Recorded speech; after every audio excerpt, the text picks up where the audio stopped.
Hey guys, welcome to the Freedom to Flourish podcast. This is Dr. Joel Miller here with my friend and colleague, Dr. Tim Augustiniak. With episode 7 here, we're jumping into gut health part 2. If you didn't already listen to episode 6, we started with gut health part 1, and we really talked about a lot of very important things and really got into it. So we're excited for part 2 here. We're going to get into the rest of the gut stuff and really try to kind of provide just a comprehensive just overview of gut health and from the functional medicine, natural, holistic approach with things, talking about what causes these issues, how to address them naturally, how to heal from them, and all that fun stuff. So we'll go through a recap here. But Dr. Tim, how's your day going? How's everything there in Arkansas? It's going good. Believe it or not, down here in the South, it gets cold too. It is, I think, 9 degrees right now, and everybody here is complaining about it.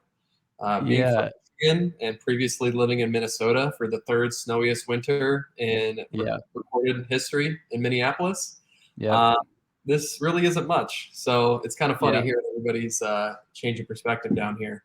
yeah. I walked into my office this morning and it was about 58 or 59 degrees because the heater wasn't working. So Oh no. luckily I turned it off and turned it back on and the furnace got kicked on again. So Okay, all good warm deal. patience.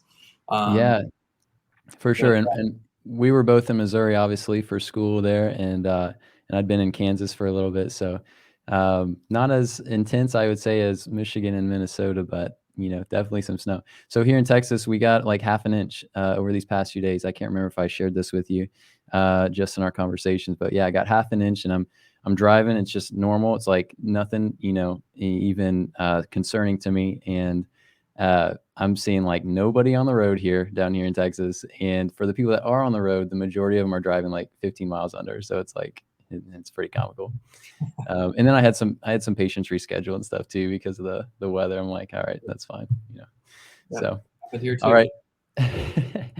Awesome. So let's jump into real quick, just a real quick recap of part 1 and what we got into with gut health. Dr. Tim took us through an awesome kind of walkthrough of digestion, as we call it, digestion A to Z, talking about how food starts with actually seeing it and smelling it. And then, of course, the whole digestive process going through our digestive system.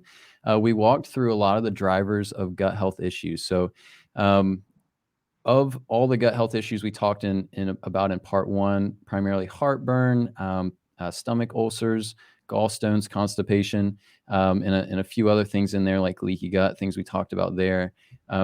We talked about the drivers of all of these gut issues. We talked about infections, foods, chemical exposure, some autoimmune stuff. And so, between those different drivers, between those different conditions we talked about, if any of those interest you, would definitely recommend going back and listening to those.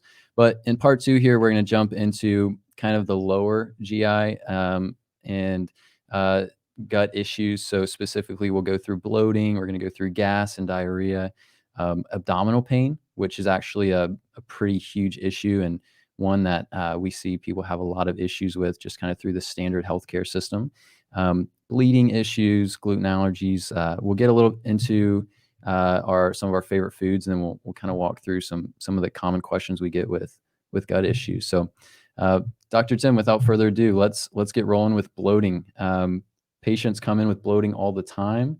Walk us through kind of what causes that, what your thoughts are on it, and what they can do to kind of start addressing those things.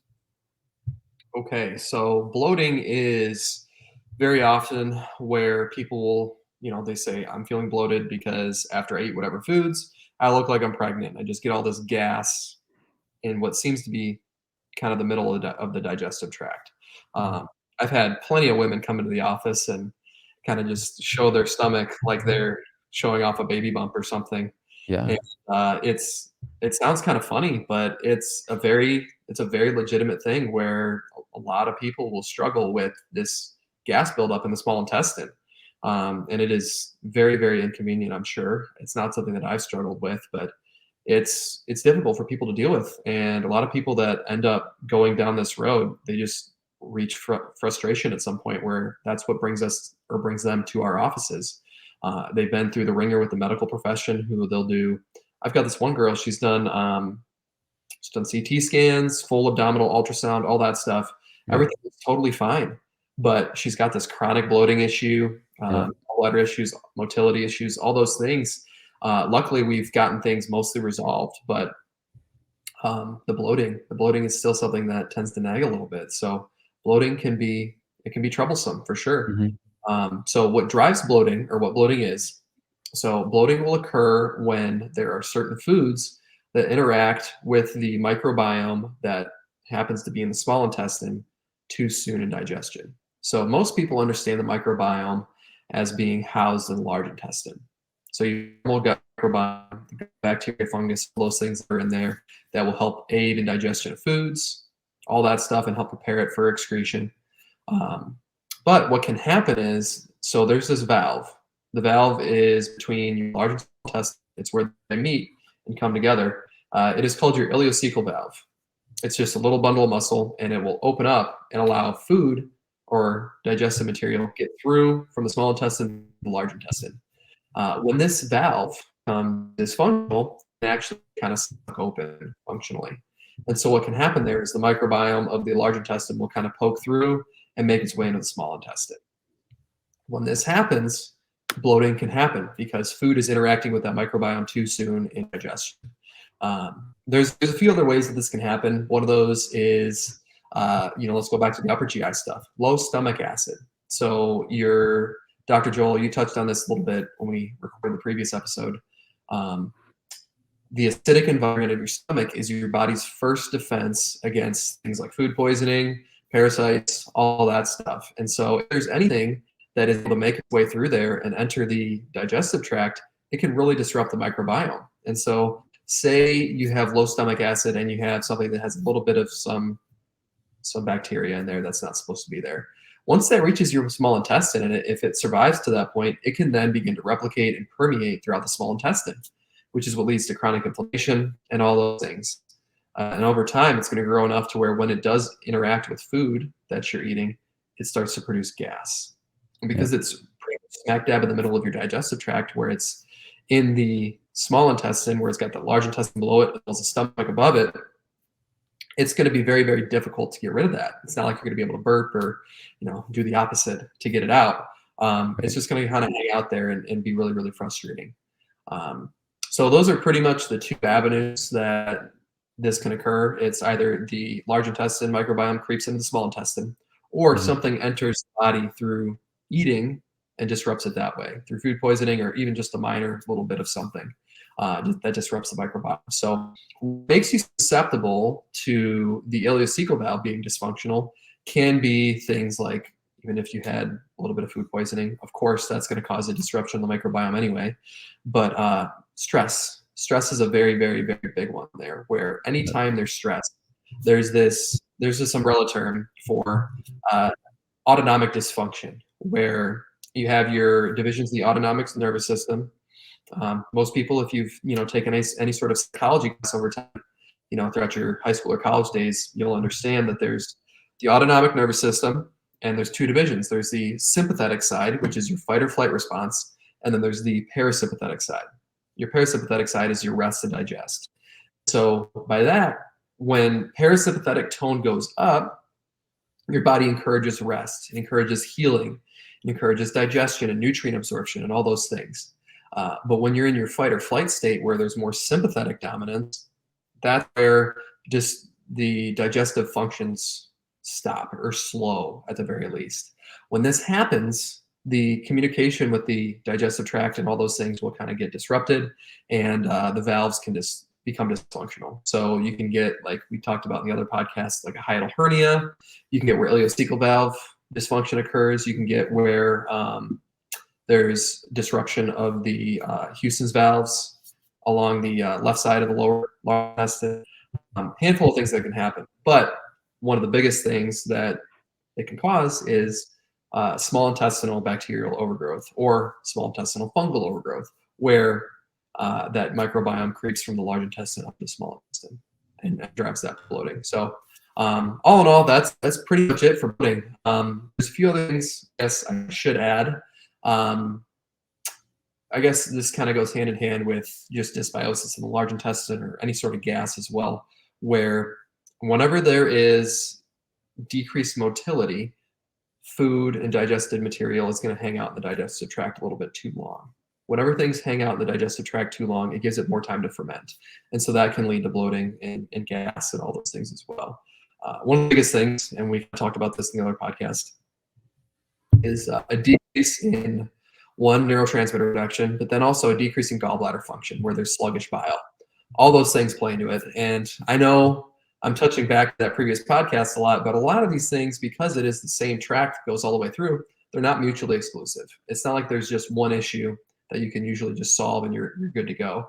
A lot of times there are a combo of things that play into stuff, or a combo of triggers that you have to hit things from different angles. But for the most part, bloating is a small intestine issue from either consuming something that's not good, disrupting the microbiome, or autonomic dysfunction of that ileocecal valve that's leading to microbiome moving into the small intestine. The way that we go about dealing with this is through just antimicrobial herbs for the most part. There's some really good ones like neem or noni fruit, golden seal, golden thread, berberines. All of them are pretty good. Ocean root, all sorts of things are pretty good at dealing with this. So usually how I'll see this to help people is we'll hit things hard with one herb for about 2 weeks, and then we'll move on to the next one, hit it for about 2 weeks, and then same thing for a third herb. Typically, this ends up being about a 6-week fix, where as long as you stay on top of it and you supplement accordingly, it does tend to resolve pretty easily. There are some other things where you have to support the mucosal barrier of the small intestine with secretory IgA nutrients to help build up that mucosal and immune barrier that's going on in there. Also, just natural anti-inflammatories like fish oil, curcumin, things like that are really, really good for helping heal the gut. But if you don't deal with that underlying inflammatory driver, which is the disruption of the microbiome, or the SIBO or SIFO, then it's rather difficult to heal the gut, because you're trying to rebuild a house while it's still on fire, essentially. We want to put the fire out with the antimicrobials and then rebuild the house with all the secretory IgA nutrients, as well as the essential fatty acids and all the gut healing nutrients. Yeah, I think that kind of covers it for bloating. I think the next topic, what do we got next? We've got diarrhea. I'm sorry, gas. Just gas. Jumping into gas, yeah. Well, gas is going to be really tied in with the bloating, right? Because essentially it's the same type of mechanism. It's just kind of a different part of your digestive tract is probably how I would phrase that. Thanks, appreciate that. That's how I would phrase that, or put that into perspective. But so with the bloating and gas, I generally, I'm curious what your thoughts are on kind of how you'd communicate that with patients. But essentially, I'm generally putting that all into the same category, right? Because essentially, it's gas that is being let off by these different infections, whether it's fungus or bacteria, that methane gas coming off, and then of course we have to deal with it. So, like you mentioned, if it's kind of in the middle of our abdomen, it just stays there and we feel bloated and terrible. If it's closer to the end of our digestive tract, we have gas that we let off. And then if it's obviously like in our stomach, we're going to have generally more bloating and that kind of thing. So I kind of group those together. Dr. Tim, would you just kind of real quick, do you kind of group those together as well? Yeah, I definitely think, I think that's why it flowed so naturally into talking about the gas component, because that is essentially what bloating is. It is just a buildup of gas. I mean, there are some other things where, we can talk about burping or about chronic flatulence, things like that, where it is a little bit different than just the bloating that sits in there. But that's the overwhelming majority of things that are going to drive bloating as well as gas. There are some food sensitivities, things like that for some reason you just don't like it, and it's a bit of a immune reaction to it, that can drive gas as well. But on that pretty much wraps it up. They're kind of one and the same, depending on where you're experiencing it, is kind of how we would describe it. Bloating tends to be where it causes the abdomen to swell and all those things. And when you mention gas, a lot of times people think, okay, upper GI, where it's burping, or lower GI, where it's the opposite. Right. So with gas and sorry, finish that for me. I just said hopefully that makes sense to those who are listening at home. Yeah, I think you did a great job explaining that. Yeah, so with the gas and bloating, we kind of group those together. Dr. Tim wonderfully walked us through the SIBO and SIFO issues, and so there's a couple of things that I'll kind of add to that, just some different things to kind of just complement everything that he walked us through. Obviously, you've got the bacterial component, the fungal component. You've got the valve and the valve integrity. That's really important between the ileocecal valve and things like that. And of course, that goes back to our autonomic nervous system, our sympathetic parasympathetic balance. Um, a couple things that I'll emphasize: you can have fascial imbalances that really reduce the integrity of these valves that we're talking about. And so these fascial imbalances can come from it can come from injuries. It can come from just a lot of stress on our fascial system. It can even come from different shoes we're wearing.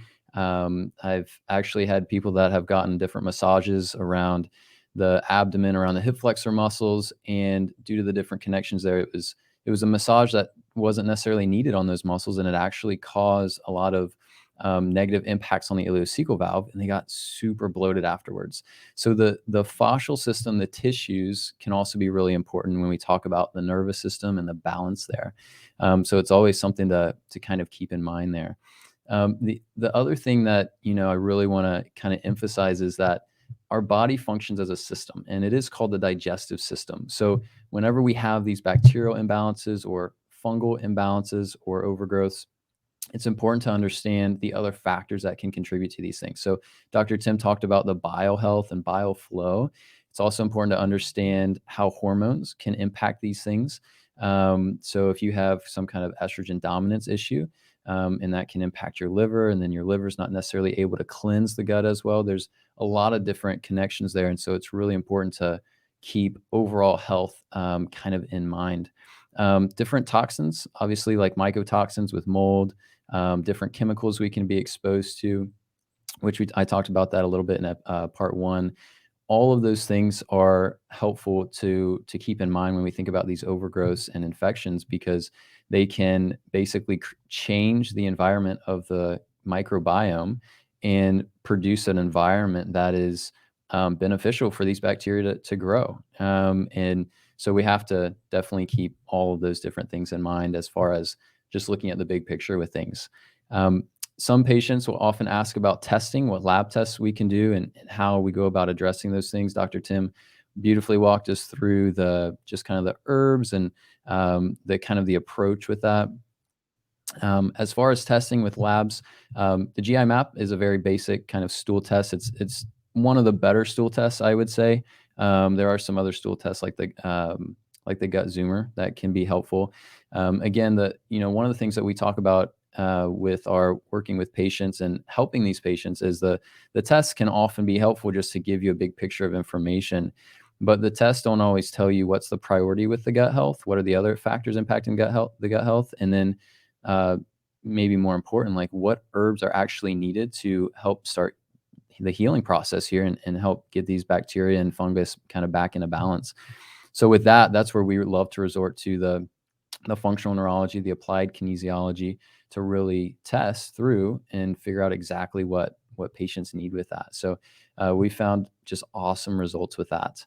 Um, the last thing I'll mention on that before we kind of move on, and obviously Tim, share any other thoughts that come to mind here, but a lot of times I'll have patients go on a very specific nutrition plan as they're taking the herbs that they tested for. And the nutrition plan usually revolves around what's called a low FODMAP diet. So essentially, with this diet, you're going to avoid foods that are high in what's called FODMAP. It's an acronym, and you're going to avoid those foods that are likely to be feeding different bacteria, fungus, and things like that. One of the things I'll also do with patients, though, is I'll test a number of different foods and food groups to figure out if they're maybe more sensitive to some foods than others. So sometimes I'll, put them on a low FODMAP, but also check, oh my, it's like your bacteria, your fungus is feeding off of fructose. So like we have to take a break from fruit for a couple of weeks. And so similar to yourself, what we'll find is you take the right herbs for at least 2 weeks, and sometimes up to 3 or 4 weeks. you have the right nutrition plan as far as avoiding the foods that are really contributing to this issue. And we see that these SIBO and SIFO issues, I mean, clear up with, I would say 6 weeks as being very generous, like 6 weeks tops. I would say a lot of times it's much sooner than that. So, but just some different thoughts there, some things to kind of think about for the listener if that's an issue that you're dealing with, or someone that's dealing with that. And so it's important. You want to have the right herbs, you want to have the right nutrition, and you follow that very specifically. Addressing these issues should, they can resolve themselves rather quickly. Dr. Tim, any other thoughts on that? If not, let's jump into our next kind of topic here of just diarrhea. Yeah, let's just get right into it. So do you want me to take diarrhea, or are you going to take it? Yeah, I'll take it. Yeah, Then. I'll grab it. Yeah, it's all good. I'll grab it. Yeah, so with diarrhea, there's a lot of different things that can cause diarrhea. I would say the thing by and large that I find with patients is going to revolve all around infections. It's going to revolve all around infections. Now, you can have different food sensitivities. You can have inflammation. You can simply have other factors like high stress hormones, cortisol issues, things like that contribute. But by and large, it's going to be an issue with infections. And the kind of the mechanism behind that I found is you have right before the rectum kind of a series of the distal parts of your colon. It's called the valve of Houston, or the valves of Houston. What's interesting, if you look at the anatomy, they're not necessarily valves, but they've kind of been given that term regardless. And essentially, whenever there's some kind of dysfunction with that valve, in that it's lost some of its integrity, it's staying open, if you will, a lot of times I find a lot of different diarrhea type issues there. Now, it's important to understand and remember that the large intestine is going to be absorbing a lot of the water as our bowels kind of form and pass through. So if you have any kind of issue with the large intestine in general, whether it's some kind of parasite infection, some kind of fungal overgrowth, or even bacteria, a lot of times that can definitely contribute to things. So I would say infections is definitely something you want to look out for with the diarrhea type issues. Keep in mind that sometimes supplements can cause these issues, right? If you take too much magnesium, if you take too much vitamin C, it's very common to get diarrhea from that. But it's really important, just like we talked about with the SIBO and SIFO, to find the right herbs. Well, number one, find what type of infection, or if there is one, what type and what's going on there. Find the right herbs for that infection. And again, with diarrhea type issues, I mean, if you have the right stuff, it should clear up really quick. I'm thinking back to a patient I had just a couple weeks ago. She had diarrhea for it was like several days. And she's been dealing long-term with some constipation issues. So she would kind of swing back and forth with things. And it ended up that she had a ton of different just parasite infections in her gut. And I think she said even at one point she was seeing some worms in her stool, which is not always a pleasant thing, but got her in, and we worked through things, and it figured out that she had some parasite infections going on. She started taking the herb that she tested for, and I think within a week or so, the diarrhea had stopped and hasn't come back since. So, so that's usually kind of the story that we'll get working with these diarrhea type cases. One thing I'll mention too, because I'm not exactly sure if we've got into this specifically, but irritable bowel syndrome, right? Which, Dr. Tim, as you and I know, is kind of a catch-all diagnosis. If someone goes to their doctor, their GI specialist, and the doctor runs all these tests, can't figure out what's going on, usually they get given a diagnosis of irritable bowel syndrome. All that means is that your bowels are not super consistent. You might have to go to the bathroom really quickly. You might not be able to control it as well. You might switch from diarrhea to constipation and back and forth. And so it's not really a true diagnosis as far as what's going on there. But we've had amazing success with irritable bowel syndrome cases, just because a lot of the time it comes down to infections and sometimes foods as well. So I've seen these be caused simply by parasite infections. I'd say a lot of times I see fungus being an issue. And there's one specific patient case that comes to mind. I had a gentleman, he was about 27. He would have diarrhea 3 times every morning, very irritable diarrhea 3 times every morning before going to work. And it had been like that for years. And he just thought this was how it was going to be for the rest of his life, until his mom said, "Hey, you should go see Dr. Joel," and that kind of thing. And I was glad to tell him that first visit. I said, "Hey, you don't have to think that. This is not going to be an issue that you're going to have to deal with the rest of your life." And in our first visit there, we figured out that it was a fungal overgrowth in his gut. And there was a couple other things. Obviously, he needed some herbs with that. Needed to follow a low FODMAP diet for a couple weeks, but it was actually coffee as well that was actually like feeding this fungus and kind of contributing to it. So that's not a food that we generally talk about as far as feeding infections, but since it was something that he always has a lot of, and he's had it for so long, I figured there's some kind of imbalance, there's some kind of interaction with things. So had him stop coffee, had him take a break from all the different foods on the low FOD or the FODMAP kind of diet. And I think his diarrhea episodes stopped within a week, and he'd had this for like 3+ years. So, and he's been doing well ever since. So, it's amazing though, once you really get to the bottom of issues.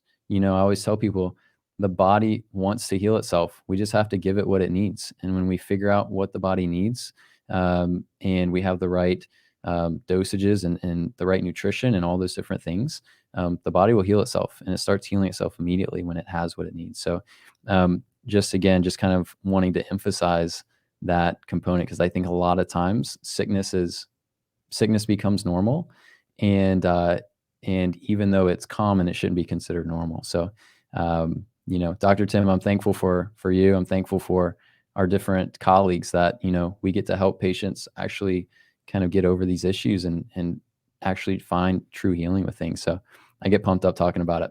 Anyways, Dr. Tim, anything else you would add to that conversation as far as diarrhea goes? No, I think that's good. Actually, yeah, there is one thing where um, there is one thing. So we can get every now and then. So, we talked about previously that whenever there's a gallbladder issue, um, most of the time it is a constipation issue. And so with IBS specifically, there's all the different kinds. There is the IBS-C, that's constipation. And a lot of times we jump to a gallbladder issue, but there's one thing that can lead to diarrhea that heavily involves fat digestion. And that's where there are certain bad fats that cause those valves to be stuck open. Yeah. We can call that like an ileal break, where bad fats and trans fats, things like that, will cause the ileocecal valve to be propped open, and just causes everything to just move right through. And a lot of people, I feel that, I don't have ample amount of cases that have been experiencing this. Whenever I've heard plenty of people in the past talking about how they'll have like gallbladder issues, fat digestion issues, and it'll just go right through them. I would be willing to bet it's more so the poor fats that are affecting the valves heavily rather than the fat digestion component. Because whenever it is a Yeah. true gallbladder, I always see that it's constipation. So Yeah. that, at least in my mind, makes sense that way. So if Yeah. you notice that, for those listening at home, if there is, if you do have issues with fat digestion, but things go right through you, I would bet it's more so a bad fats issue, rather than a fat digestion issue. Probably inability for your body to deal with the inflammatory side of the fats rather than absorbing them and processing them properly. So Yeah. probably a So bit more involved than just the gallbladder issue or just a strict dysbiosis, probably a combo of both. yeah, absolutely. Dr. Tim, some patients might be wondering, some listeners might be wondering, what, where are these bad fats coming from? Let's talk about things practically just for a second. Where are these bad fats coming from? What are you generally thinking of when you hear that question? So bad fats are just encompass things like all of your hydrogenated oils. So I can't believe it's not butter and all that stuff that you buy in the grocery store that's marketed as being healthy. The It's Jif, not right? healthy. Yeah, all that stuff, all of your, your butters, your peanut butters, all of your seed oils, so palm oil, canola oil, all those processed oils. If you look up a video of how those are processed, they literally use harsh chemicals to strip the oils out of these seeds and then bleach them before they Wow. actually put them into the packaging for you to eat them. So do you want to eat chemicals and bleach with your oils, it just doesn't make sense. They were initially put on Yeah. the market as they were trying to figure out how to utilize product in other processes that was once used as or just thrown out. And for the sake of our health at the population scale, it probably would have been better if they just kept throwing it out.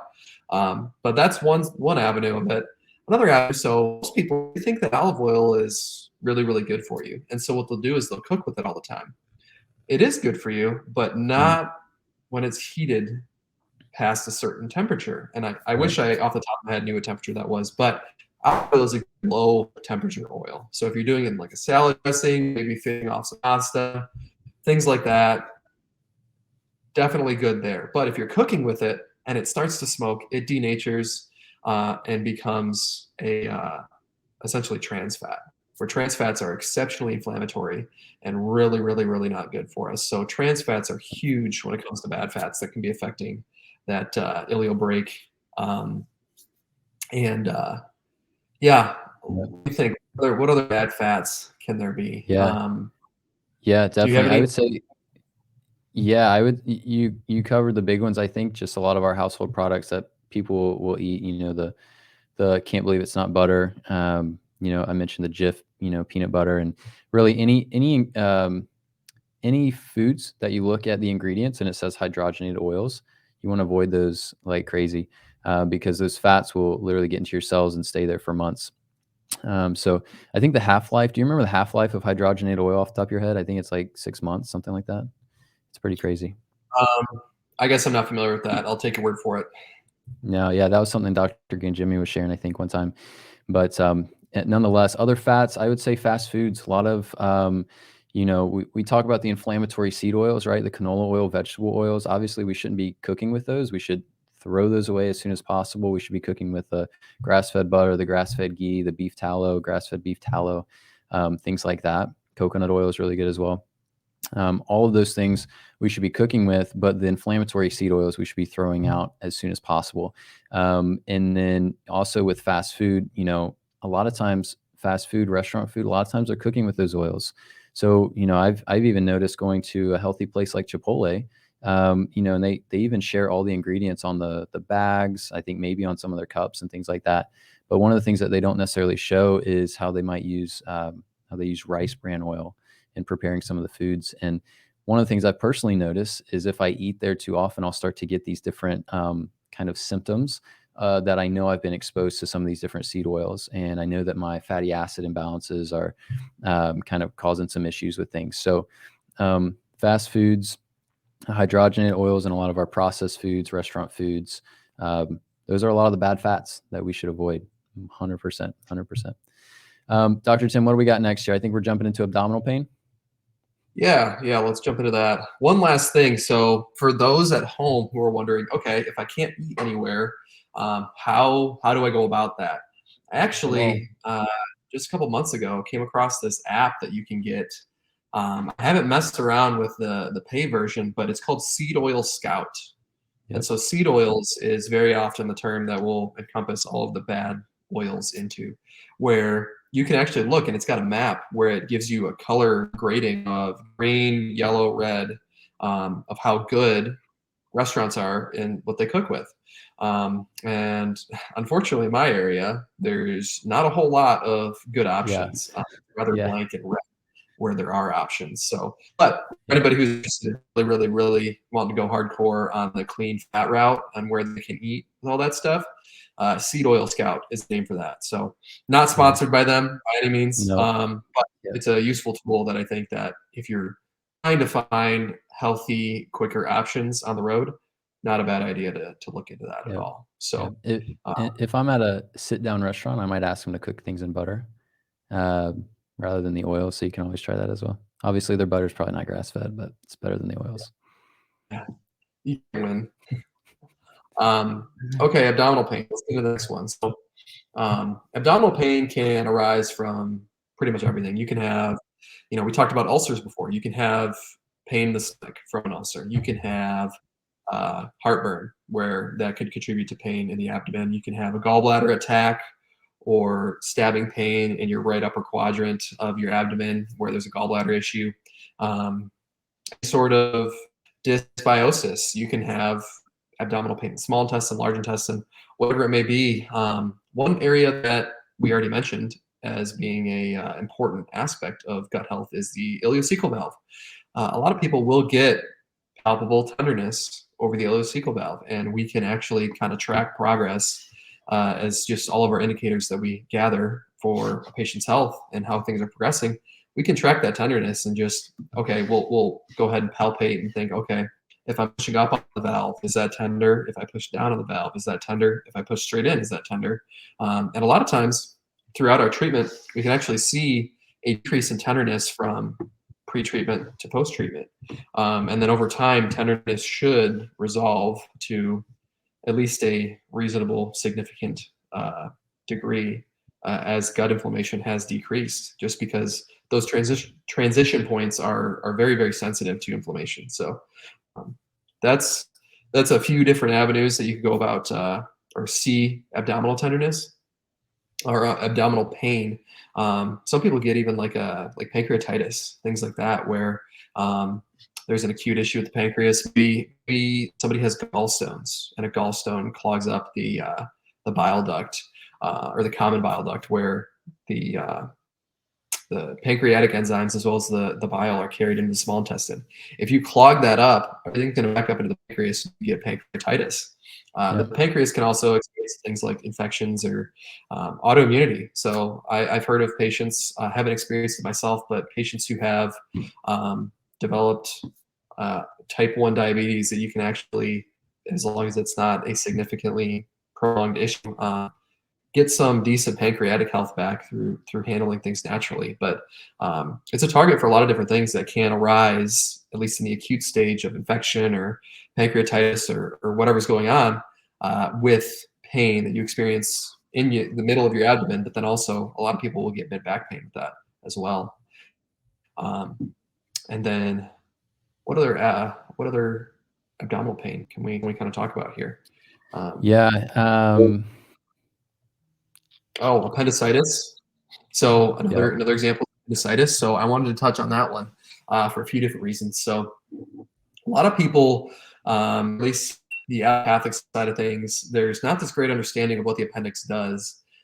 There are some theories that the appendix is necessary for housing, kind of storing some of your microbiome as a little pocket that they have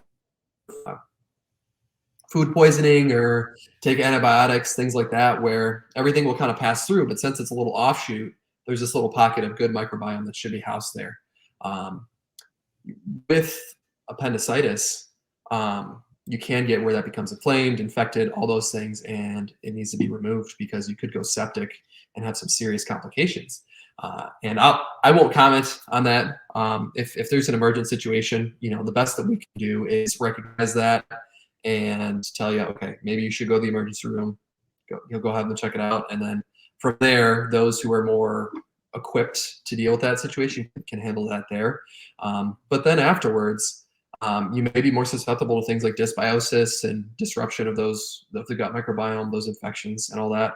And that's where we kind of come in to help regulate that again. But I have seen where the appendix can be kind of sensitive to something called like reactions or die-off reactions. So at least not with how we do things, but there are some functional medicine docs that will try to get these die-off reactions when they're dealing with gut bugs. And so what drives these die-off reactions is a buildup of aldehydes. So when your immune system's fighting off all these gut bugs, what will happen is it produces essentially toxic cleaning agents that float throughout your body that your liver needs to detoxify. Built up, you can get where you feel like run down, fatigued, almost feverish. You can get various skin issues. I've seen where people get mouth sores, maybe their tongue will just hurt. Things like that, where it is an indication that there's some aldehyde. That's just from pulling off the gut bugs. When you really, really, really hammer on things way too fast, way too hard, and you're not supporting your body's ability to detoxify these aldehydes, you can actually get where the appendix can't handle it. Hopefully she doesn't mind me sharing. I don't think she will. My sister actually, she went through and she was doing a very intense uh, digestive tract or large intestine detoxification of all these microbes that she had going on with the dysbiosis. And it was just way too much, way too fast. And she was using some binders and things like that.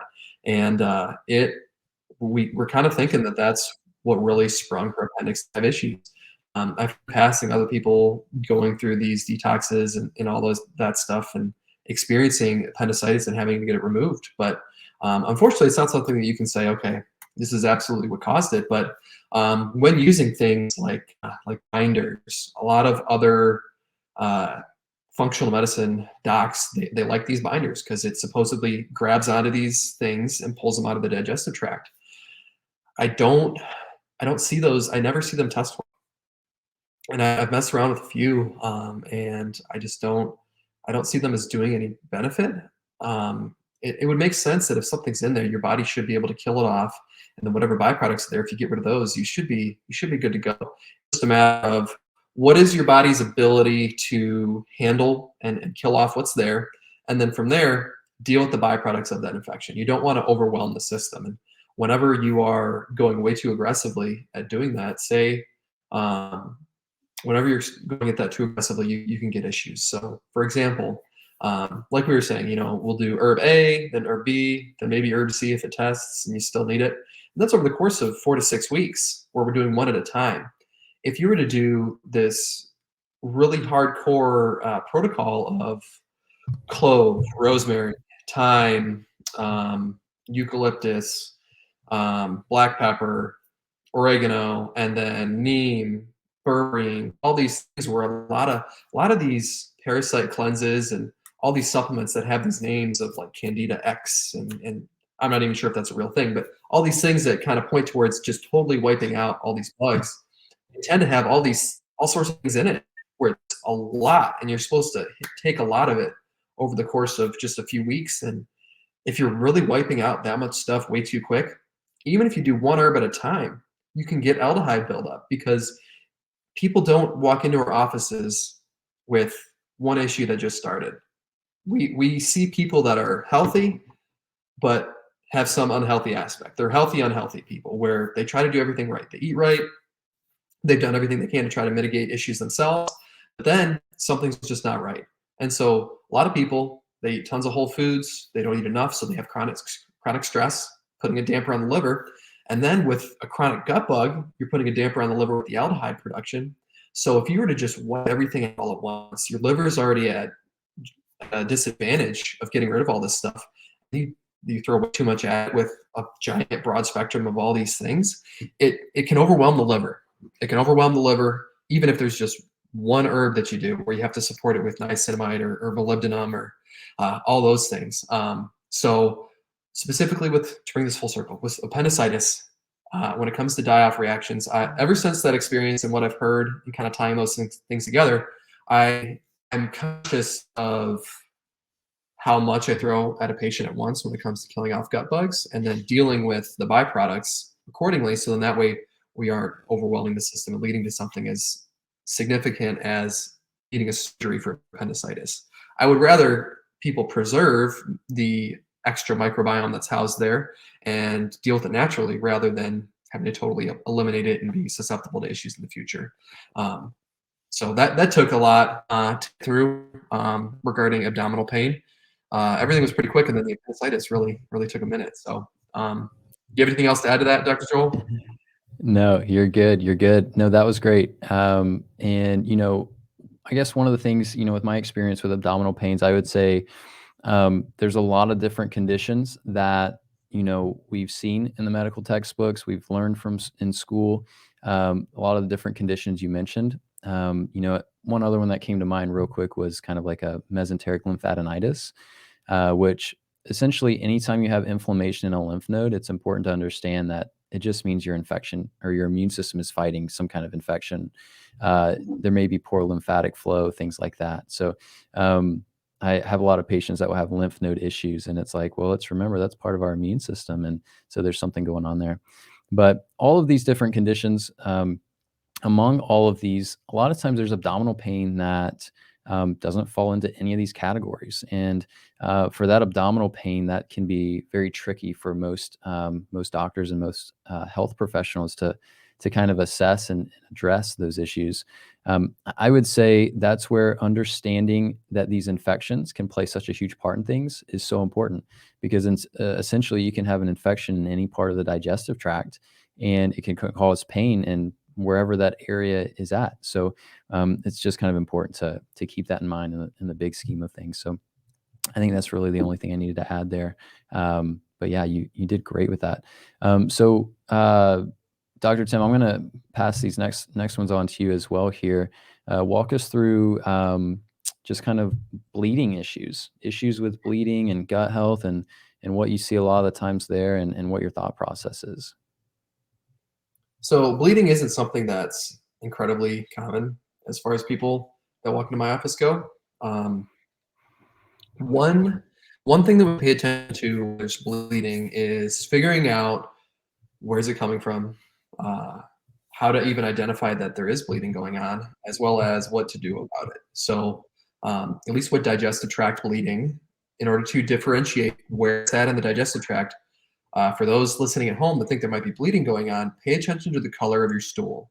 So, when there is an upper GI bleed, maybe from an ulcer, a stomach ulcer, a duodenal ulcer, there will be something called occult blood in your stool, where as the blood itself breaks down throughout the digestive tract, the hemoglobin won't be bright red anymore. It breaks down to almost like a black color. When that happens, your stool will turn black. And so your stool will look very black and tarry. Um, within the actual medical uh, description of that, it's called melena or melena. Yeah, I believe Melina, it's I think you're right. Melina. So if you wanted to look that up, I suggest not looking at pictures, but that is the term for an upper GI bleed leading to blood in the stool, being occult blood, where it's not readily apparent. It's just kind of like a black tarry stool, is what the melena is. So then that's an upper GI bleed. Whenever it's a lower GI bleed where the body isn't really, or the digestive tract isn't really digesting and breaking down that blood, that's where we call it frank blood, where it's there, where you can see red streaks on the outside of your stool, or just blood, in the toilet afterwards. All that would be considered frank blood. And whenever there is a bleed of the like lower small intestine or large intestine, that's when that can occur. Things like perforations or diverticulitis doesn't happen all that often, but that can lead to that. One of the biggest things that will lead to that, though, is hemorrhoids. Hemorrhoids are often the result of chronic inflammation, leading to tissue integrity being a little bit decreased. And then from there, excess straining, all that stuff, increased abdominal pressure, trying to force things through that aren't ready, which is the result or the symptom after usually some sort of constipation issue like gallbladder issues, motility issues from neurotransmitters, all that stuff. So, a few different ways to go about the bleeding. If it's an upper GI bleed, you have to deal with the ulcers that are going on and handle that. If it's a lower GI bleed, typically you deal with the inflammatory component that is driving the lack of tissue integrity and help with tissue repair through essential fatty acids and other really good antioxidants. And then from there, make sure that you're not straining, and deal with gallbladder health to help everything move through smoother, and just kind of take your time with that stuff, and really not try to be gentle on the digestive tract is essentially how I should say it. Don't do anything that would be too aggressive and abrasive, like binders, all those things. Essential fatty acids, antioxidants, all that stuff. And then if there is external bleeding and things like that, that is really downstream due to the hemorrhoids and stuff. There are some topical things like coconut oil and other things that you could do to help mitigate the pain with that, as well as provide like a little bit of an antimicrobial barrier that'll help the healing process. But anything else to contribute to that, Dr. Joel? I think that about sums it up with bleeding. Yeah, no, yep, you summed it up well. again, a lot of those issues, obviously, you have to figure out what's driving it in general. If it's some kind of peptic ulcer in that upper GI, or if it's some kind of issue in the lower GI, you want to figure that out. I would say, uh, at times when patients will come in with these bleeding issues, you always have to kind of proceed with caution, right? Because you want to make sure that there's no significant kind of tumor or some kind of issue with the colon. So sometimes you have to kind of investigate that a little bit, but a lot of times these issues simply come from some kind of toxicity issue from medication or supplement they're taking too much of, inflammation in general, infections, things like that. So I would say that's kind of my framework with when approaching those things. Um, Dr. Tim, a lot of patients worry about issues with gluten, and obviously, there's a difference between a sensitivity and an allergy. The sensitivity, which may cause more inflammation, the allergy, which is, a very significant issue where usually you're going to have a lot of swelling. You might have a lot of significant pain, things like that. And a lot of people are concerned about celiac disease. Share a little bit about celiac disease and kind of what you see with a lot of those issues. Celiac disease is, I don't want to say it's tricky, but it is the autoimmune component with the gluten that is a big issue. Um, there's undoubtedly disruption of the microbiome, all that stuff that goes on where we have to go about it with the herbs, antimicrobials, essential fatty acids, other gut health things. A lot of times the secretory IgA nutrients to help build up that mucosal barrier of the gut. A lot of times people just need to stay away from gluten, unfortunately. There's some theories that it's the glyphosate content here in the United States is what causes it to be issues with people here. With gluten intolerance becoming more and more prevalent, there's always things that we should be thinking about of why is it getting worse for people, I've heard where people go over to Europe and they eat gluten there and they have no issue because they don't use glyphosate over there. But then they come back home and issues resume. So one of those things where you can help Mhm. support the gut, you can help deal with any other IBS type symptoms with it. But celiac disease specifically, a lot of times people just do better when they stay off of it. I'd say there's a handful of things that have been a lot of times just home runs when people stay away if that's the root of their issue. Every now and then somebody has something that they just don't like and their body just doesn't like. And with those with celiac, it is gluten. But if you deal with the other things with the gut inflammation and all that, they can usually tolerate other things better as well. Because if the gut integrity isn't great, there's going to be other issues and sensitivities to other foods just because the leaky gut and increased immune function going on. So there's going to be other issues. So if you help calm that down, things like lactose, casein, all those things in dairy, as well as other grains like corn or maybe even coffee, soy, nightshades, all that stuff won't or shouldn't cause as many issues. Same goes with other foods. If there's one food that really really really bugs you, we can't necessarily say that we can get you to the point where you're never going to have issues with it. It just might be your Achilles heel, where if you get rid of that one, all the other things might kind of resolve. Where that's your weakest link, where we can do things to help build up everything else. But every now and then there is one thing that you have to just do without, and gluten is one of those with celiac that's the case a lot of times. It's the harsh Yeah. reality of life in the 21st century. Yeah, it's a tough one. Dr. Tim, remind me you're fully gluten free. Yeah, I do better without it. I don't have celiac disease, but got some sensitivities and stuff. So, got Yeah. autoimmune condition and things like that I'm constantly trying to keep at bay. Try to handle stress and other inflammatory things that will be contributing to it. But at the end of the day, whenever there Yeah. is something like that present, you can get to a point of remission, but there are things that will provoke things, will provoke symptoms again. So gluten is one of those things Yeah. that will provoke things, and so I try to do my best to stay away. Yep, yep, for sure. It's funny because I think maybe from the listener's perspective, right? We talk all about health. We live this health thing out all the time. We help people with these health issues, and it's important to remember that the doctors are also people too that may have their own different little health challenges and things like that. And I would say, probably one of the biggest things that can impact our health is probably the amount of work and the time and effort that we put into literally helping other people and helping other patients and things like that. And it can, we got to make sure to take care of ourselves for sure. So I'm personally, for the most part, gluten free. I will, I tend to do better with sprouted grains, sourdough, things like that. But if I get too much of that as well, without other of the right nutrients to help balance out the gut and increase the diversity and so forth, then I can run into some issues. It again, over time. But this whole conversation kind of goes back to what we talk about a lot, which is tolerance. Like how much can our system handle? And everybody is on a different place on that whole spectrum, where a lot of people are super resilient to where they, they can eat whatever foods they want, gluten, all these different things for weeks and have no issues.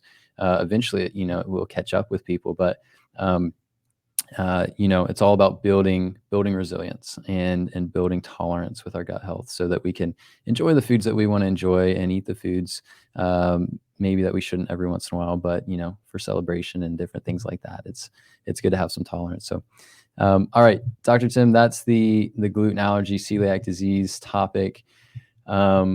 I'm trying to think, there was something else that I wanted to mention. What was it? I've had some celiac patients before, and one thing that I'll note is, yes, they usually test as having a sensitivity issue, an allergy issue with gluten, but they usually will also have some form of a huge inflammatory response with the gut and that autoimmune response, which, when we talk about autoimmune conditions, we have to address the trigger successfully. So obviously, in this case, avoiding gluten, and then I'll share in just a little bit kind of detoxing gluten, how you can go about that and what that looks like to help kind of speed up that process. But usually there's a component that's needed to help rebalance the immune system and kind of calm it down and help control it better. So usually there's some different nutrients and different things that can help with that with different celiac cases. So all right, that's awesome. All right, Dr. Tim, anything else to add to that? If not, let's jump into some of our favorite gut health foods. Okay, nothing else to add there, but I'll take it from here with the foods for a little bit. So when it comes to foods for the gut health, this might come as a surprise, but grass-fed butter is great for it. We always talk about essential fatty acids, things like that. One of the best forms of anti-inflammatory fats that you can get from animal foods is grass-fed meats and the arachidonic acid that comes from that, as well as from the butter as well. Fish oil through good wild caught fish is great. Other foods could be things like organic, not covered in pesticides, vegetables. So one thing that I want to add there is, so a lot of people, they will recommend that you need to have like a big wide diversity of different vegetables. That way your microbiome can have all these things it can eat and it can really, really grow well. Well, if you think back to when we mentioned FODMAPs, or when Dr. Joel mentioned that, FODMAPs are fermentable oligosaccharides, disaccharides, Monosaccharides and polyols. monosaccharides, and polyols. Yes, exactly. Polyols, yeah. So that is essentially what that means is short chain sugars that your microbiome can interact with and drive gas. So all of these vegetables are going to be really, really full of those things. Well, if you've got some sort of gut issue, why would you eat those to help a gut issue? So that's where it's this debate of, okay, if you see your gut as a garden and you have all of your really nice crops, you've got your corn, you've got your potatoes, you've got your your zucchinis, your cucumbers, tomatoes, all the stuff that you're growing. You want to fertilize those, but if there's a bunch of weeds grown in between there and all the different rows, why would you put fertilizer on there before you pull the weeds? And maybe I'm not a gardener, so I guess I don't have the expertise to know if that's actually something that you should do. But the analogy that I've learned from some other people is that if you're trying to heal the gut, you need to pull the weeds first, because we don't want to put anything on there that could make the weeds even worse. And with the Mm. case of a good variety of uh, vegetables and indigestible fiber and all that stuff, it's very, very good for good microbiome function, as well as essential fatty acid production. But if there is an overgrowth there, it can be counterintuitive. So the reason that it's really good, so there's this essential fatty acid, it's called butyric acid. There's only two places you can get it from.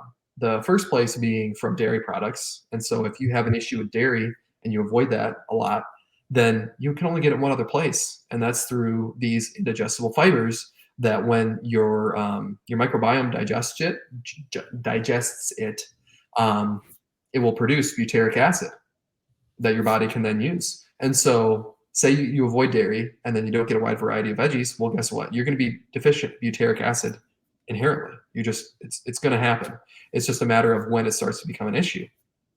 So you can find ways that dairy can work for you. Oh, or just eat a wide variety of uh, good vegetables, green leafy vegetables, and just eat all different kinds. Um, all right, I think that's enough for me for foods. What about you, Dr. Joel? What are some ones that you really love? That's awesome. Yeah, I absolutely am with you on the grass-fed butter and the grass-fed beef. Those are amazing for you and have so many nutrients that you can't get anywhere else. Couple of my favorite foods, I would say, is probably raw milk. I'm a huge fan of raw milk, cow's milk, A2 milk, goat milk as well. And it's interesting. You can't usually find a lot of that in stores. I've had like very little success with finding in stores, so you usually have to find a local farmer that has that. And there's a lot of different benefits, I think, with raw milk. But I think one of the massive benefits with raw milk is the presence of enzymes, and those enzymes are otherwise burned up and destroyed when the majority of the milk that we have in stores today goes through the pasteurization process. There's kind of a lot in that, a lot behind that, why they do that and things like that. But ultimately, I think the way that God designed things, I think our cows need to be healthy. I think they don't need to be jacked up on grains. I don't think they need to be vaccinated. They need to be able to roam. They need to be having plenty of space and be free of antibiotics and all these different things. And when those cows are healthy, they'll have healthy milk. And that healthy milk doesn't need to be pasteurized because it's healthy. It's not at risk for different infections and things like that. And there's tons of enzymes. So that's my kind of personal take on that. I've found raw milk to be just an excellent source of nutrition personally and for patients. And I would say I've even found that some people will have a sensitivity to dairy, to casein, but when I test them on raw milk, they're fine. They have no issues with it. And so I think that part of that goes back to the number one, raw milk has a presence of enzymes, which helps with overall digestion and things like that. But then number two, I would say, the majority of dairy that people are getting is going to be the processed stuff. And so it's just a way different ball game when it's processed and pasteurized and all that stuff. So raw milk, huge fan of raw milk. I do like some of the different fermentable foods. Sauerkraut, I'll eat every once in a while. I do like some sauerkraut. I know kombucha. A lot of people love kombucha and talk about kombucha. Kombucha can be good, but usually what I find is, you drink kombucha, you know, daily, sometimes weekly, things like that.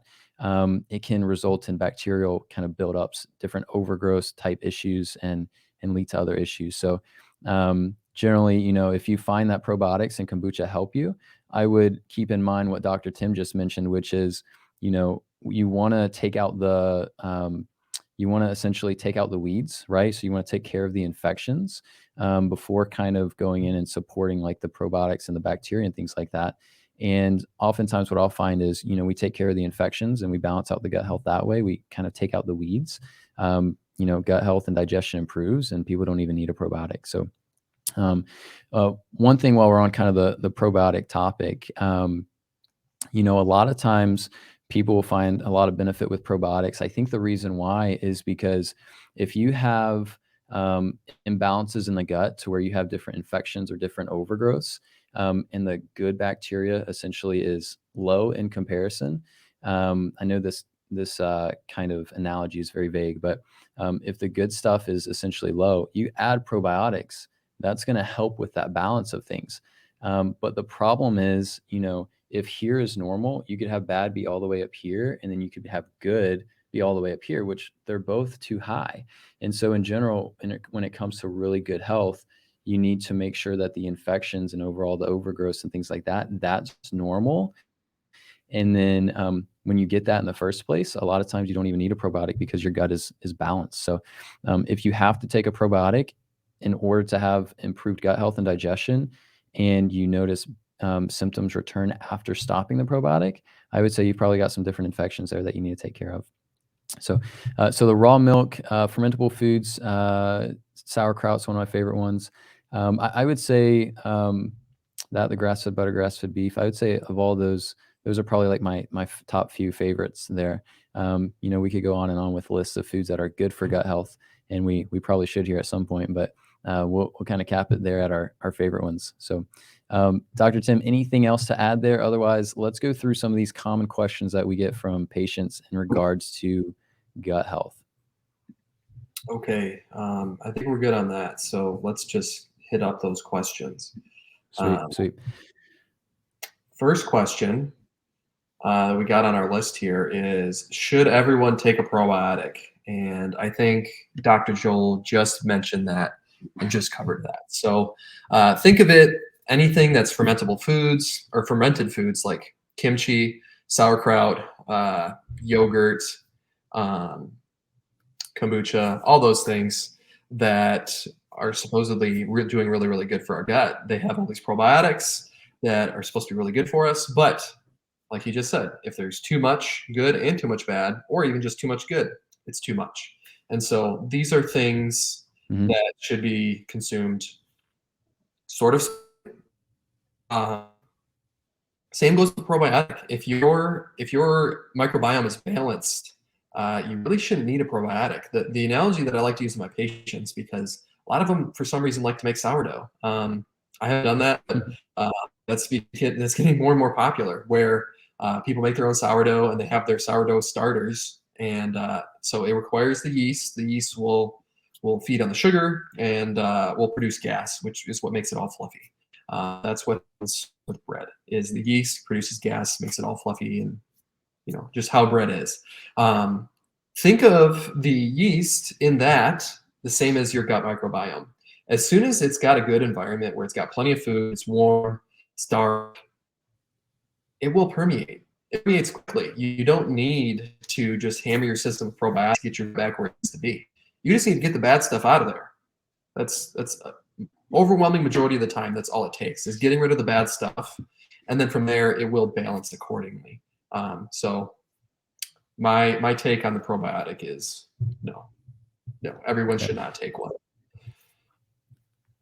I would agree with you. I would agree with you. I don't think everybody should be taking a probiotic for all the reasons we just mentioned. I think if you take a probiotic and find benefit, that's great, but I wouldn't take it that long. Some people love to take probiotics long term. I would say, you know, number one, that's not a good idea. But I would say number two, if that's something that you were going to do, you would at least want to switch the probiotic out, you know, every few weeks, so that you're not getting the same thing every single day and every single week. So that's the topic on probiotics there. How about kombucha? A lot of patients love to drink kombucha. Should people be drinking kombucha daily? I would argue no. Same for, you know, the reasons with the probiotics. I would say it's beneficial for you to do every once in a while, but you start drinking it daily, you're just going to be adding a ton of bacteria and causing potentially even other imbalances. So that's a no for me. What about you, Tim? Also a no. I used to actually, for about a year and a half, I drank kombucha every single morning, for the most part. Wow. Every single morning. I was addicted. That stuff is delicious when you get the right flavors that you like and good brands. So I totally understand those people who want to drink it every single day, because it, you know, you think about it, it's this really tasty, sweet carbonated tea that supposedly has some really good health benefits. So why not? But Yeah, just like the same reasoning as the probiotic, shouldn't be doing it every day. for sure. For sure. Dr. Tim, a lot of patients will ask about parasite cleanses. Parasites are really big in the functional medicine world. A lot of doctors talking about them, which is good. But I'll have patients that ask, hey, should we do a yearly parasite cleanse, a bi-yearly cleanse, and that kind of thing? I'll share with I'll share my thoughts and also what I do personally. So I think the answer is no, ultimately, but I think a lot of it revolves around the actual state of your gut health. So a lot of people, I think I might have mentioned this in the past episode, but I think probably 90% plus of people do have some type of parasite issue. A lot of that has not only to do with not necessarily to do with the presence of parasites, but also to do with the overall gut microbiome and just the overall environment that produces a place for parasites to kind of just kind of flourish, essentially. But I think, when it comes to the gut health, I think if you address parasites successfully and other different issues that are going on with the gut health, and you can actually heal the gut, then I don't think as long as you maintain good nutrition and so forth, I don't think you're going to get parasite infections again. And so that's what I've seen in my health. That's what I've seen with a lot of the patients that I work with as far as gut health issues go, where we address it successfully, the first time essentially.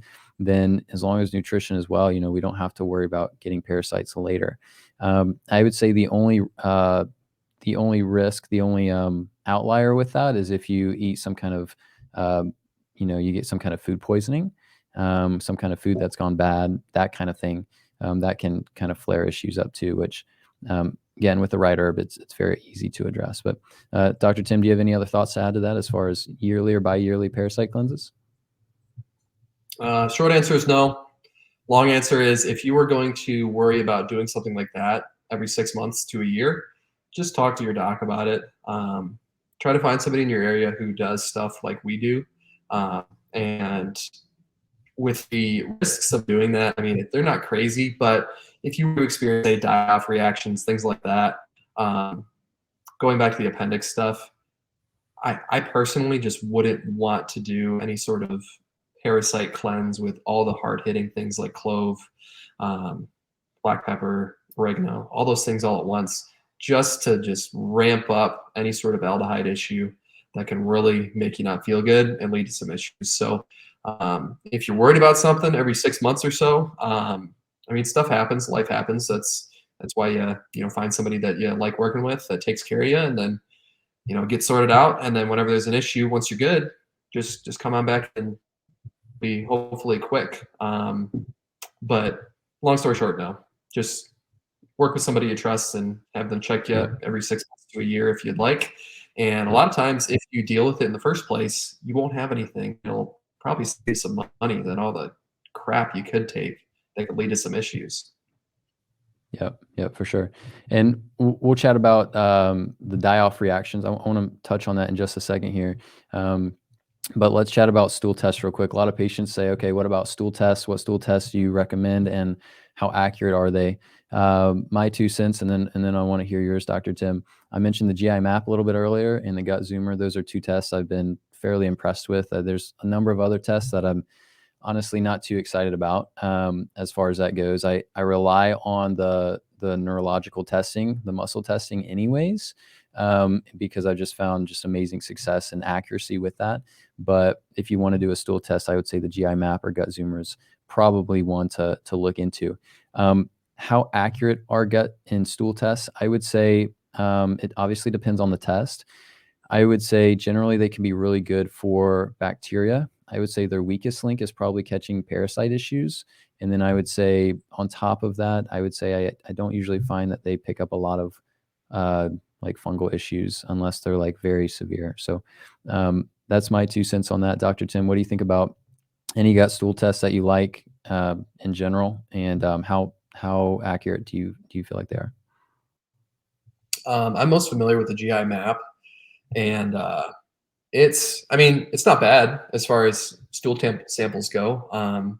My response to everybody who asks about that is, I mean, obviously we're biased. We do the AK, we do the applied kinesiology, and do things based off of symptoms as well as the neurologic indicators, and people get better without having to, one, spend the money on the tests, and two, get that issue of catastrophization where they see that they might let it light up like a Christmas tree. They've got all these bacterial, fungal, parasite issues, and they're like, oh my God, how am I ever going to fix this? Do I need to take antibiotics? Do I need to go to my gastroenterologist? All these things, and they get all frantic about it. When in all reality, if your body is not reacting to it, is it really that big of a deal? So what we do when we go through and check stuff is there inflammation, is tenderness, all those things that are nice objective measures. Then we get into the neurologic stuff where, okay, are these valves dysfunctional? What sort of organs are involved? And then from there, once we kind of have a baseline of where to go and we go with the herbs, if things are doing better, uh, bowel movements are more regular, symptoms of overgrowth, parasites, all those things resolve, um, does it really matter if the test is showing to be clear or not? Because if the body isn't reacting to it, it's not really doing any harm, in my opinion. So Yeah. it's kind of the chicken or the egg. Is it your immune system, or is it your large or your digestive tract that's having the issue? Because you could be overreacting to normal amounts of stuff, but you also be I'm sorry. You could also have a lot of stuff in there that you're not reacting to. So that's where I'm kind of biased the way that we do things. Yep. Yep. I'm with you 100%. So, all right. So let me touch on these die-off reactions. I know a lot of docs, Dr. Tim, by the way, this is going to be our longest podcast, but I think it's probably one of our best. It's awesome. So Good thing we much good split it. information. What's that? Good thing we split it into 2 episodes. Yeah. For the listener, I was kind of hesitant with that. I was wanting to get it all into one episode, but that's a little bit unrealistic because we Absolutely. got a lot to share. What was that? Absolutely unrealistic. Yes. Yeah, 100%. So, with die-off reaction, so a lot of doctors will recommend different herbs and protocols with things, and in an attempt to kill these infections and balance out the gut health. A lot of times people can experience what's called die-off reactions. That's where you have basically these negative symptoms. Maybe you have different skin flare-ups. Maybe you have some kind of pain. Maybe you don't sleep well. Different things like that. Personally, my personal belief, which I feel is extremely accurate just from my um, experience working with a bunch of patients, is that Herxheimer reactions, these die-off reactions, are not good. And essentially, what it means is that in some form or fashion, one of the things that you're taking is bad for you. So if you're taking the exact nutrients that you need, whether they're herbs, vitamins, or minerals, you should have zero side effects. Your body should receive it well, it should use it, and you shouldn't have any negative symptoms. That's my personal belief with things. And I think a lot of other colleagues would kind of agree with me on that. But if you're taking different supplements and you're having all these die-off reactions, there's something there that your body is not.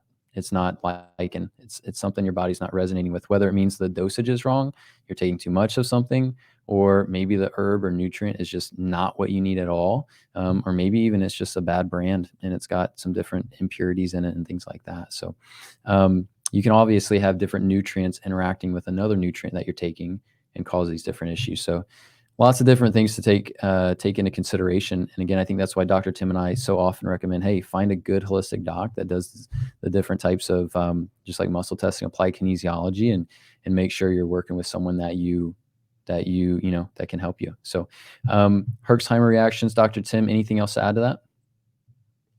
I think you covered it. I kind of touched on the aldehyde component of it previously. That I kind of have this theory that that's involved, and a lot of times what people will feel issues with. But I Yep. definitely resonate with the you're experiencing negative symptoms due to something bad that you're taking. I've had where patients react negatively to some sort of herb. Once you introduce it, every now and then stuff just doesn't go as planned, and you just got to be able to figure that out and work through it and find something that does work well. So. Absolutely. Absolutely. The what else was I going to add to that? I don't know. It'll come back to me. All right. So let's jump into this. A lot of patients say, hey, I'm new to talking about gut health, but I'm interested in the natural side of things. I want to learn more. Where should I start? So a great starting place for anybody and everybody as far as wanting to improve gut health, I think it needs to start with your nutrition. I think you need to start eating whole foods. I think you need to make sure that you're getting good quality foods, and really avoiding all the processed stuff. I would say that's just a very general rule, but I think that's very important. I'd say number two, you need to be doing the 3 meals a day, 4 to 5 hours in between with no snacking. We've talked about that a lot before with blood sugar, with inflammation, things like that, but we haven't necessarily mentioned kind of the underlying component with the gut.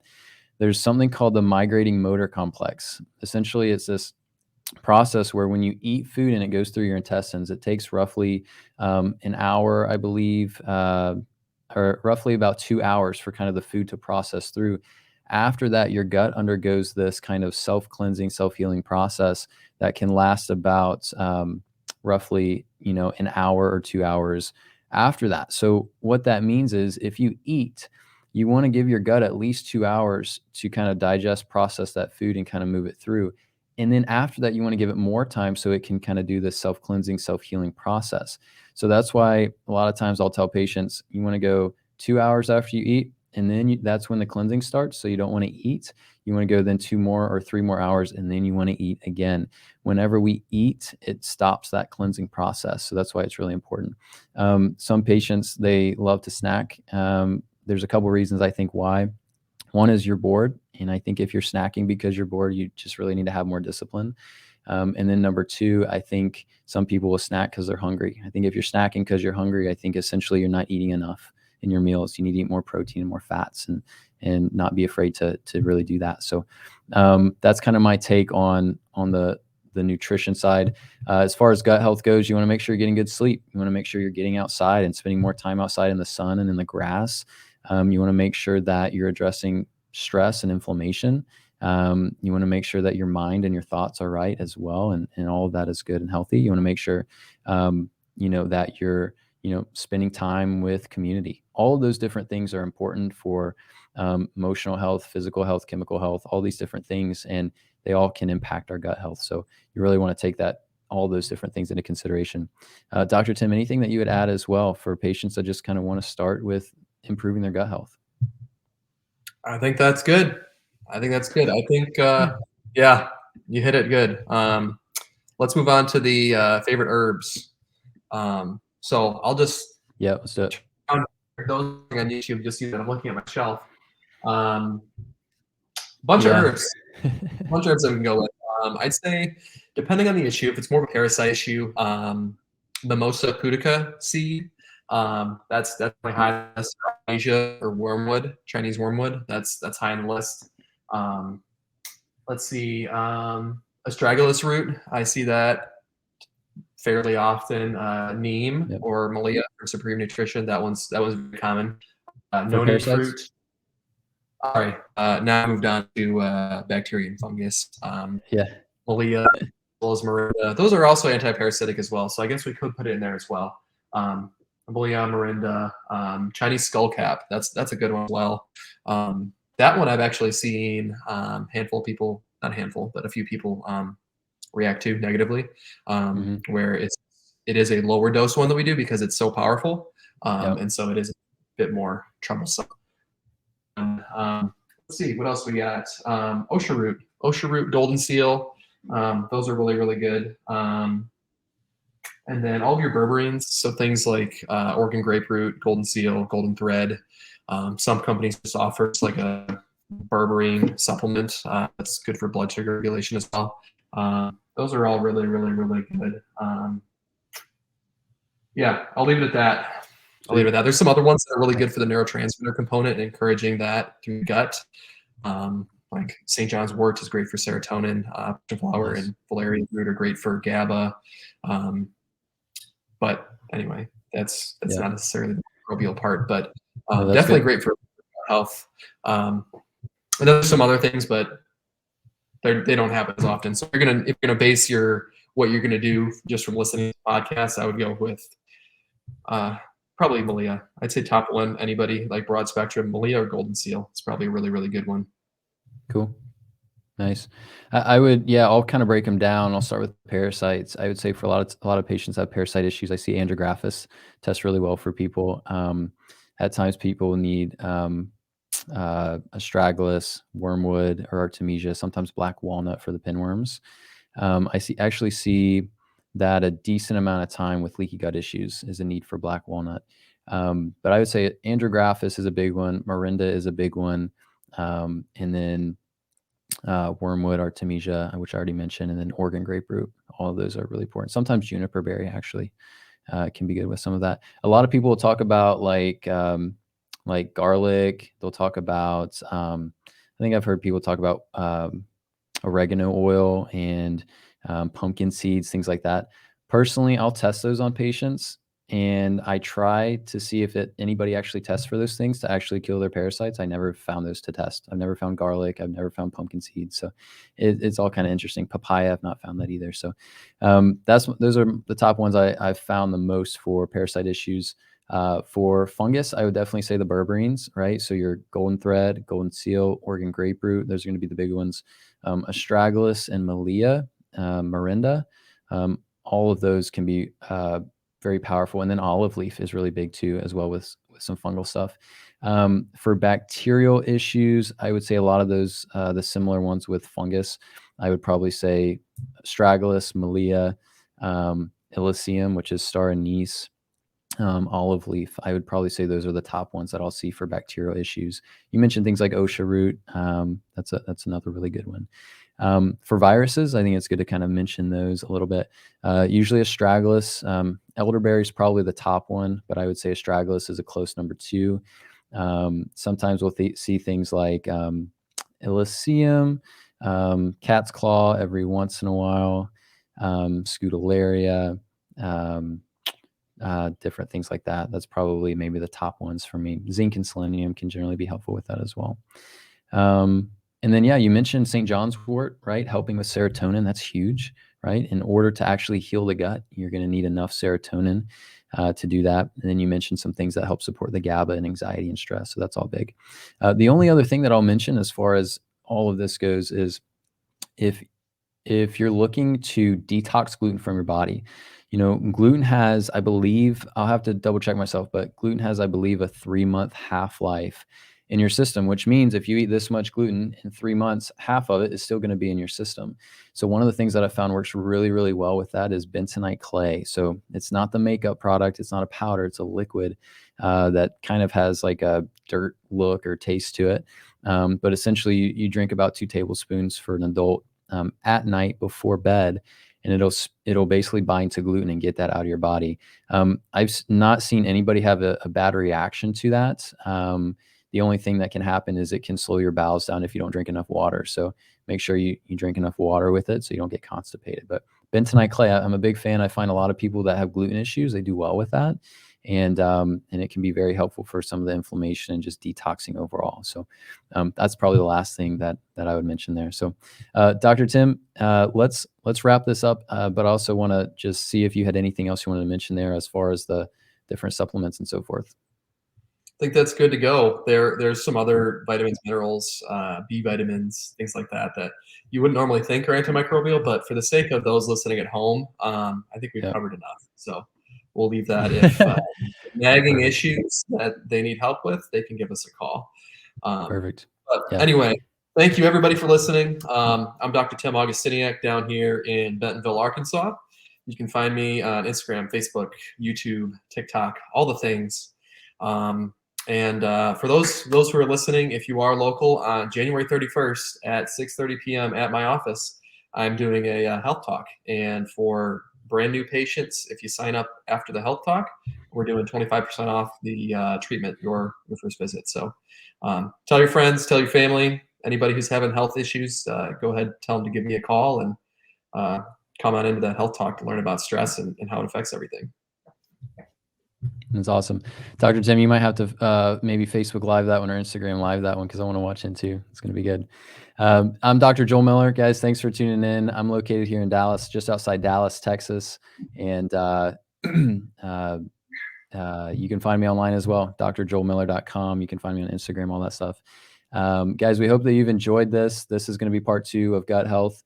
Coming next, we've got a number of things we'll get into as far as the natural health side of things goes. We're going to jump into hormones. We're going to jump into mold. We're going to jump into Lyme issues. So we look forward to having you guys. All right. Thanks for tuning in, guys. We'll see you guys in the next one.